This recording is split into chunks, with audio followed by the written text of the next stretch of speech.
Welcome to our YouTube channel myself Arvind Yadav. तो जैसा कि आपको पता है कि मध्य प्रदेश सब इंजीनियर एग्ज़ाम की नोटिफिकेशन आ चुका है और जिसमें 3453 पोस्ट हैं। तो आज की हमारे वीडियो का टॉपिक है प्रीवियस ईयर क्वेश्चन, जो कि हिंदी टॉपिक से रिलेटेड है। और जैसा कि आपको पता है कि मध्य प्रदेश सब इंजीनियर में की सीरीज़ जो कि हमारे चैनल पर चल रही है और 45 नंबर की ये वीडियो है। इससे पहले की 44 वीडियो जो कि हमारे चैनल पर ऑलरेडी आ चुकी हैं। और हमारा टारगेट है 200 मार्क के जो कि पेपर होते हैं उसमें से 100 नंबर टेक्निकल और 100 नंबर नॉन टेक्निकल। तो जो नॉन टेक्निकल पोर्शन है उसमें 100 आउट ऑफ 100 स्कोर कराना। और आप हमारा कोड यूज करिए टेस्ट सीरीज परचेज करने के लिए। About me myself Arvind Yadav और here is my contact number. और कोई भी डाउट हो तो आप मुझे इस नंबर पर मैसेज करें। और टेस्ट सीरीज परचेज करने के लिए आप परीक्षा ऐप का यूज करें और परीक्षा जो कि इसमें कोड ING50 यूज करें, जिससे कि आपको मध्य प्रदेश के किसी भी एग्ज़ाम MPSI MPPSC और इन सब एग्ज़ामों की टेस्ट आप आसानी से दे सकते हैं। तो आज का टॉपिक हमारा हिंदी है और जो कि हिंदी में पहला क्वेश्चन आता है बीमल बाज़ार गया होगा। तो बीमल बाज़ार गया होगा यानी ये संदेह की सूचना दे रहा है, यानी संदेह की गया होगा कि रहा होगा, इन सब चीज़ों के बारे में बताता है।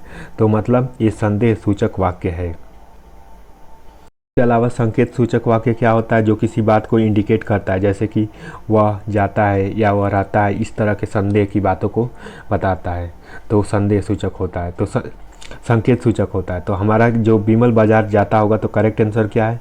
तो संदेह सूचक वाक्य है। उसके बाद आते हैं दूसरे क्वेश्चन पर, रीता से गाना नहीं गाया जाता। तो इसमें क्या है? वो भाववाच्य है। तो भाववाच्य जो कि वाच्य है, इसमें भाववाच्य करेक्ट आंसर है। उसके बाद अठन्नी। अठन्नी में कौन सा समास है? तो अठन्नी में जो कि समास है द्विगु समास। और द्विगु समास क्यों होता है? क्योंकि इसमें गणना पद आता है और गणना पद जिसमें भी आता है उसे द्विगु समास कहते हैं। और द्वंद्व समास होता है। तो द्वंद्व समास क्या होता है? तो द्वंद्व समास जिसमें और चिन्ह होता है, जैसे माता और पिता, तो ये द्वंद्व समास होता है। जिसमें और चिन्ह आए उस वो द्वंद्व समास होता है। और समास जैसे तत्पुरुष में समास जैसे कारक चिन्ह आता है तो कारक तत्पुरुष समास होता है। उसके अलावा अव्ययी भाव में समास में क्या होता है? तो अव्यय आता है, तो अव्ययी भाव समास हो जाता है। उसके बाद कर्मधारय। कर्मधारय में उत्तर पद प्रधान होता है, इसमें उत्तर पद प्रधान होता है। और द्विगु समास में गणना पद आता है, तो द्विगु समास में गणना पद आता है। तो अठन्नी क्या है? गणना पद है, तो इसलिए द्विगु समास करेक्ट आंसर हो जाता है। उसके अलावा अगर हम बात करें कि चौराहा, चौराहा, तिराहा, चौराहा, तिराहा, इन सब चीज़ों की बात की जाए तो ये जो कि द्विगु समास के अंतर्गत आते हैं। अगले क्वेश्चन पर आते हैं, सारी बीच नारी है कि नारी बीच सारी है, सारी ही की नारी है कि नारी ही की सारी है, में कौन सा अलंकार है? तो इसमें अलंकार है संदेह अलंकार, जिसमें संदेह की बात की जाती है।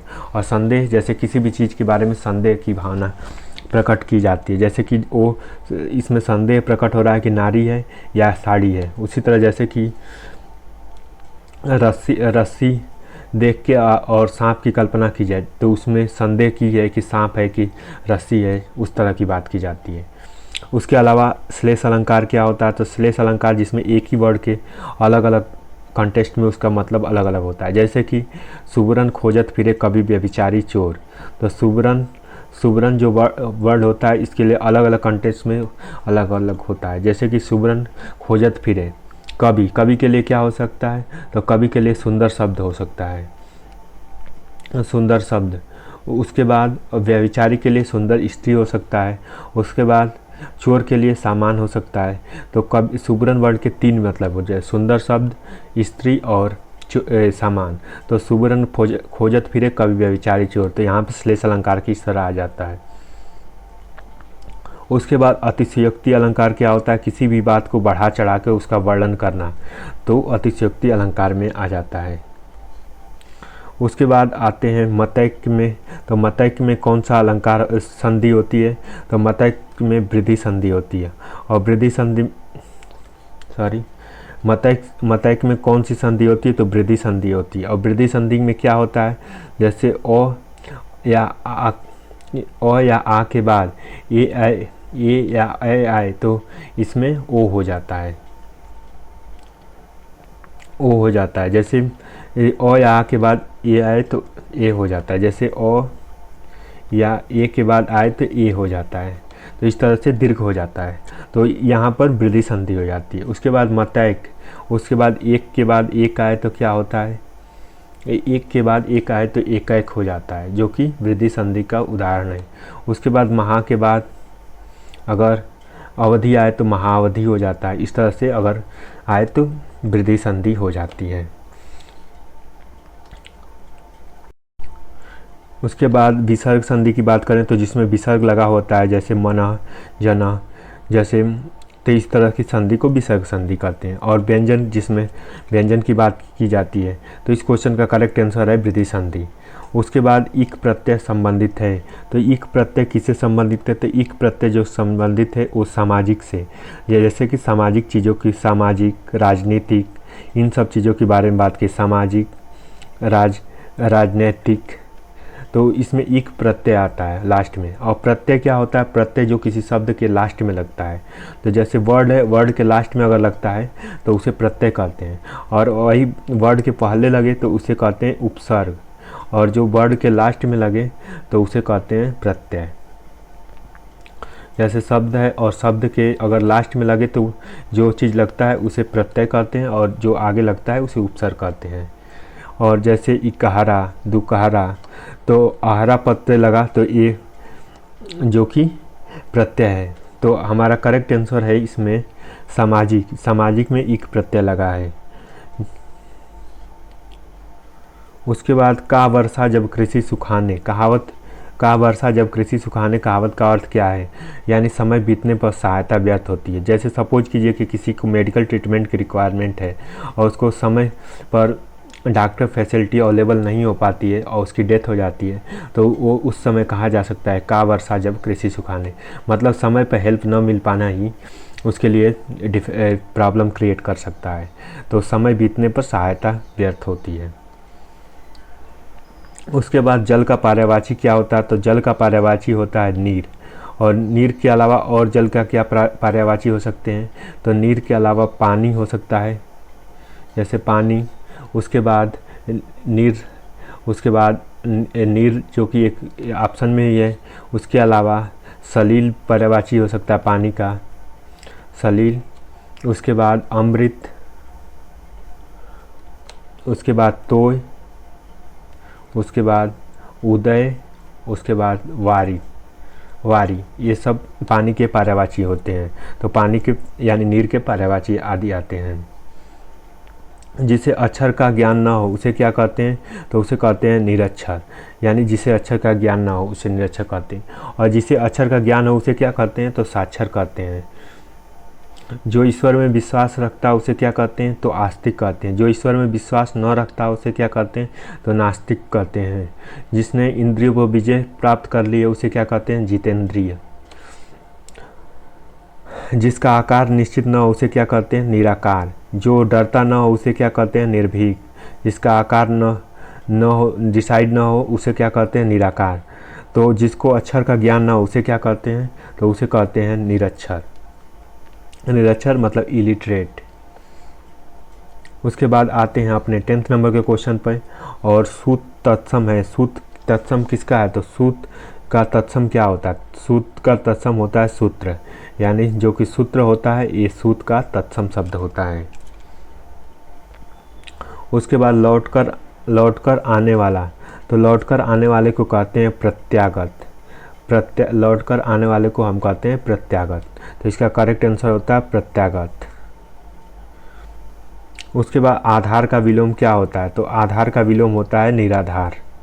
तो जिसका आधार न हो उसे क्या कहते हैं, उसे निराधार कहते हैं। जैसे कोई भी चीज़ बना हुआ तो उस पर आधार होता है, और जिसका बेस ही न हो उसे क्या बोलेंगे, निराधार, यानी सपोर्ट भी न हो, यानी सपोर्ट ना हो उस पर, उसे निराधार बोलते हैं।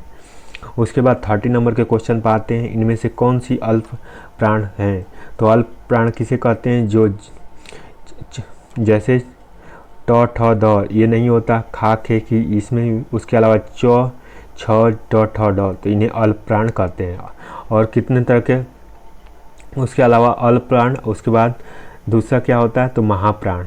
अल्प प्राण और महाप्राण। तो दूसरा चौथा जो वर्ड में होता है, दूसरा चौथा का मतलब जैसे ख, क, ख, ग, ग, घ।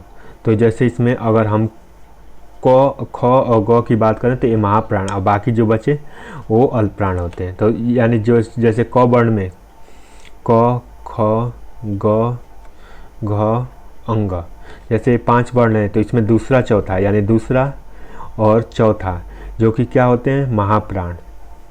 और बाकी जो बच जाए वो क्या कहलाते हैं, तो पहला, तीसरा और पांचवा, ये क्या कहते हैं, तो पहला, तीसरा, पांचवा क्या होता है, तो ये होता है अल्पप्राण। तो पहला, तीसरा, पांचवा जो कि अल्पप्राण होते हैं। तो इस तरह से इस क्वेश्चन का करेक्ट आंसर होता है। तो दूसरा चौथा एमपी और बाकी सब तो अगर इसका ट्रिक के हिसाब से याद करें तो दूसरा चौथा एमपी, मतलब दूसरा चौथा जो होते हैं वो महाप्राण होते हैं और बाकी जो बच गए वो अल्पप्राण होते हैं। इस तरह से इसका करेक्ट आंसर हो जाता है। इसके बाद आते हैं 40 नंबर के क्वेश्चन पे। किलकत कान घुटुरुवन आवत मन्य कनक नंद के आंगन बिंब पकड़वे धावत में कौन सा रस है, तो इसमें कौन सा रस है, किलकत कान घुटुरुवन आवत मन्य कनक नंद के आंगन बिंब पकड़वे धावत में कौन सा रस है, तो वात्सल्य रस है। तो इसमें वात्सल्य रस की बात की गई है। इसके अलावा हम कुछ इंपॉर्टेंट फैक्ट की बात करें, जैसे कि हम कुछ पर्यायवाची शब्द की बात करें, जैसे कि दांत का पर्यायवाची क्या होता है। दांत का पर्यायवाची अगर हम जाने तो दांत का पर्यायवाची होता है दंत, दंत दसन, दंत दसन, द्विज, उसके बाद रद, उसके बाद रदन, रदन होता है। उसके बाद जैसे माँ की पर्यायवाची की बात कीजिए तो माँ का क्या पर्यायवाची हो सकता है, तो माँ का पर्यायवाची हो सकता है जैसे अम्बा, उसके बाद अंबिका, माँ की पर्यायवाची होती है अम्बा, अंबिका, उसके बाद अम्मा, उसके बाद जननी,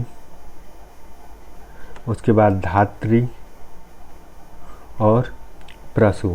तो माँ की जो पर्यायवाची होती है माँ, अम्बा, अंबिका, अम्मा, जननी, धात्री और प्रसु, ये सब पर्यायवाची हो सकते हैं। उसके अलावा अगर हम दूसरे पर्यायवाची की बात करें, जैसे मनुष्य की क्या पर्यायवाची हो सकती है, तो मनुष्य की पर्यायवाची हो सकती है जैसे कि नर, उसके बाद मानव, तो नर, मानव, उसके बाद मनुज, नर, मानव, मनुज, उसके बाद जन, उसके बाद आदमी।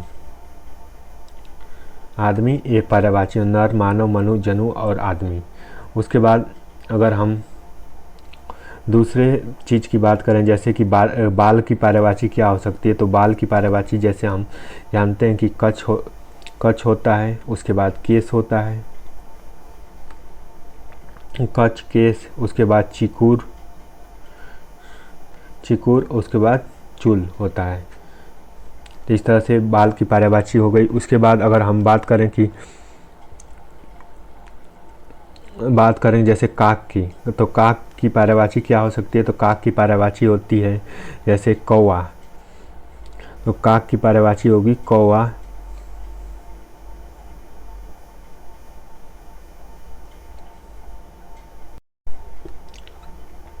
कौवा हो गया। उसके अलावा हम देखते हैं तो काक की पर्यायवाची तो वायस, वायस हो जाता है। उसके बाद काग हो जाता है, इस तरह से काग, उसके बाद करट, उसके बाद करट, उसके बाद पिसून, पिसून, ये सब पर्यायवाची काक की, कौवे की होती है।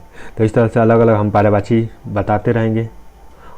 और अगर आपको टेस्ट सीरीज लेना है जैसे कि, तो आप परीक्षा ऐप से टेस्ट सीरीज परचेज कर सकते हैं, जिसमें सब इंजीनियर, सिविल, इलेक्ट्रिकल, मैकेनिकल की 20 फुल टेस्ट हैं और कोड आपको यूज करना है इंजीनियर 50। इसके अलावा इसमें आपको 1000 की टेस्ट सीरीज जो कि एक कोड यूज करते ही आपको 499 रुपीज़ में मिल जाएगा। तो परीक्षा ऐप में 20 फुल लेंथ टेस्ट सीरीज है और जो कि एक्चुअल रिजल्ट का आपको पता चल जाएगा।